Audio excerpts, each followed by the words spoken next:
यहाँहरु सबैलाई नमस्कार। आज हामी यो गोबर परीक्षण कसरी गरिन्छ भन्ने बारेमा चाहिँ तपाईहरुलाई चाहिँ जानकारी दिँदै छौं। सुरुमा हामीले गोबर परीक्षण गर्नुभन्दा अगाडि नमुना संकलन कसरी गर्ने भन्ने कुरा चाहिँ हामीले जान्नुपर्ने हुन्छ। पशुपन्छीमा पाइने आन्तरिक परजीवीहरु अण्डा पार्छन्। ती अण्डाहरु गोबर वा दिशाबाट बाहिर निस्कन्छन्। अलग अलग परजीवीको बेग्ला बेग्लै अण्डा हुन्छ, अर्थात विभिन्न तरिकाबाट गोबर परीक्षण गरी हामीले पशुको शरीरमा भएको परजीवी कुन प्रकारको हो भनी पत्ता लगाउनु पर्ने हुन्छ। यस प्रकारको परीक्षणलाई गोबर परीक्षण भनेर भनिन्छ। नमुना संकलन गर्दा सकेसम्म ताजा गोबर नै संकलन गर्नुपर्दछ। नमुना संकलन गर्दा सकेसम्म मूलद्वार भित्रबाट लिन सकेमा धेरै राम्रो हुन्छ। यसरी संकलित गोबरलाई सफा सानो प्लास्टिकको थैलोमा राख्नुपर्दछ। उक्त नमुना परीक्षणका लागि पठाउनु पहिला एउटा सानो कागजको टुक्रामा निम्न कुराहरू लेखिएको हुनुपर्दछ।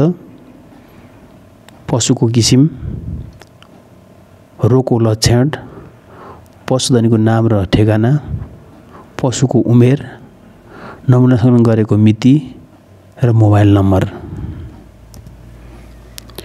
गोबर परीक्षण गर्ने तरिकाहरू अब त्यसमा 3 तरिकाहरू हुन्छन्। सर्वप्रथम सिधै स्मेयर बनाउने तरिका, डाइरेक्ट स्मेयर विधि भनेर हामी भन्छौं। दोस्रो भनेको तैरौनी विधि, फ्लोटेसन मेथड भनेर भन्छौं। तेस्रो थिग्र्याउने तरिका, सेडिमेन्टेसन मेथड भनेर भन्छौं हामी। कुनै प्रकारको परजीवी कुनै विशेष कारणको गोबर परीक्षणमा राम्रोसँग देखिन्छ। सबै प्रकारको गोबर परीक्षणका लागि ताजा नमुना हुनु आवश्यक छ। यस अर्थ गोबर परीक्षण गर्ने गोबरहरू सम्बन्धित पशुको मूलद्वारबाट नै लिनुपर्ने हुन्छ। यदि नमुना पुरानो भयो भने नतिजा सही हुँदैन। साधारणतया पशुले गोब्र्याएको 12 घण्टाभित्र नै परीक्षण गर्नुपर्ने हुन्छ। यदि नमुना फ्रिजमा राखिएको छ भने त्यसलाई लामो समयसम्म पनि हेर्न सकिन्छ। प्रत्येक प्रकारको परजीवीको लागि सबैभन्दा उत्तम प्रकारको गोबर परीक्षण तल उल्लेख गरिएको छ। चेप्टे जुगा नामले जुगाको लागि थिग्र्याउने तरिका सर्वोत्तम मानिन्छ। गोलो जुगा वा अन्य जुगा जस्तै ठुलो गोलो जुगा, सानो गोलो जुगाका लागि तैरौनी तरिका सर्वोत्तम हुन्छ। फित्ते जुगाको लागि फित्ते जुगा अनुसारको तरिका फरक हुन सक्दछ। कक्सिडियाको लागि तैरौनी तरिका सर्वोत्तम हुन्छ। अब हामी प्रत्येक विधिमा जाउँ। सुरुमा हामी सिधै स्मेयर बनाउने तरिकामा जाउँ। यो सबैभन्दा सजिलो तरिका हो। यसको प्रयोगबाट प्राय सबै प्रकारको अण्डाहरू देख्न सकिन्छ। तथापि यो धेरै नै सही तरिका पनि होइन। यो अक्सर झुक्क्याउने खालको हुन्छ। साथै परजीवीका अण्डा सँगै हामीले अपच भएका घाँसका टुक्रा, प्लेट दानाका टुक्रा, धुलो इत्यादि देखिन पनि सक्छ जसले झुक्क्याउँदछ। यो विधि धेरै पशुवस्तु गोबर एकै पटक परीक्षण गर्नु परेको अवस्थामा मात्रै गर्न सकिन्छ। यो विधि साधारणतया सानो घरपालुवा जनावरहरूमा प्रयोग गरिन्छ, तर यो विधि त्यति राम्रो विधि भने होइन। 2 नम्बर थिग्र्याउने तरिका। यो विधि कुनै पनि परजीवीका अण्डाहरू पानीभन्दा गरम हुन्छन् र गोबर मिसिएको पानीमा डुबेर पिँधमा पुग्छन् भन्ने तथ्यमा आधारित छ।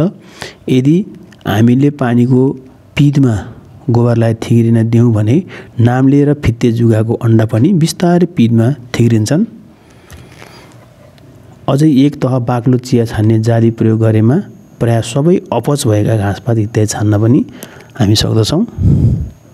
यसले अण्डा छिटो डुब्न मद्दत पुग्नुको साथै हामीलाई गोबर परीक्षण गर्न पनि निकै सजिलो हुन्छ।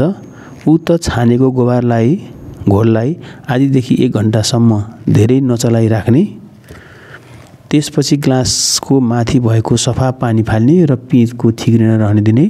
यदि समय भएमा यो प्रक्रिया 2-3 पटकसम्म दोहोर्याउन सकिन्छ।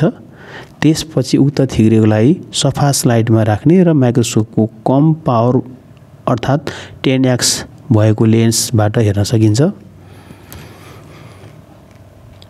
त्यसैगरी दोस्रो विधि तैरौनी तरिका।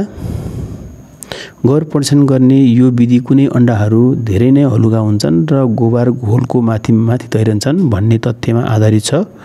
अन्डालाई राम्रोसँग तैराउनलाई पानीको समृद्ध घोल बनाइन्छ र यी हलुका अन्डाहरू तुरुन्तै माथि तैरन्छन्। गोलो जुगाको अन्डा, कक्सिडियाको अन्डा, उसिट अन्डा र केही फितेजुगाहरू चाहिँ पानीको माथि आएर तैरेर बस्दछन्। पानीको उक्त घोललाई टेस्ट ट्युबमा 30 देखि 40 मिनेट नचलाइकन राख्ने। त्यसपछि थिरिएको भागलाई नचलाइकन माथिको झोल बिस्तारै फ्याँक्ने। अब उक्त टेस्ट ट्युबमा पुरा भरिने गरी समृद्ध घोल राख्ने र माथिबाट एउटा सफा स्लाइड राखी 30 देखि 40 मिनेट नचलाइ राख्ने। अब उक्त स्लाइडलाई होसियारपूर्वक निकालेर माइक्रोस्कोपमा राखी जाँच गर्ने। त्यसरी गर्दाखेरि यस्तो खालको अन्डाहरू देखिन्छ। तपाईले देख्न सक्नुहुन्छ। कोही अन्डा चाहिँ पानीको माथि हुन्छ, कोही अन्डा चाहिँ पिनमा गएर थैरेर बसेको हुन्छ। हस्त धन्यवाद यहाँ सबैलाई।